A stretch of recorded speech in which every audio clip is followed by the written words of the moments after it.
Hello everyone, and in front of me is Xreal Beam Pro, and let me show you how to change keyboard language. At first, open any area where you've got access to your keyboard. It can be a browser, new mail, notes, whatever.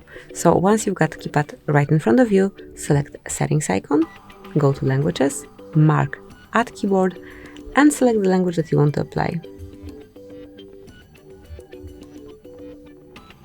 Once selected, mark done, and you can either stay with both languages or you can remove unnecessary one, but at first let me stay with both so you can see how it works when you have more than one language. Once you have more than one language, you will have this word icon right here, and smoothly by tapping on it, you can switch between letters, between languages.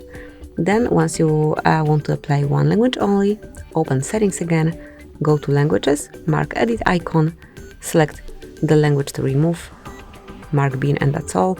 As you can see from now on, this icon is no longer here.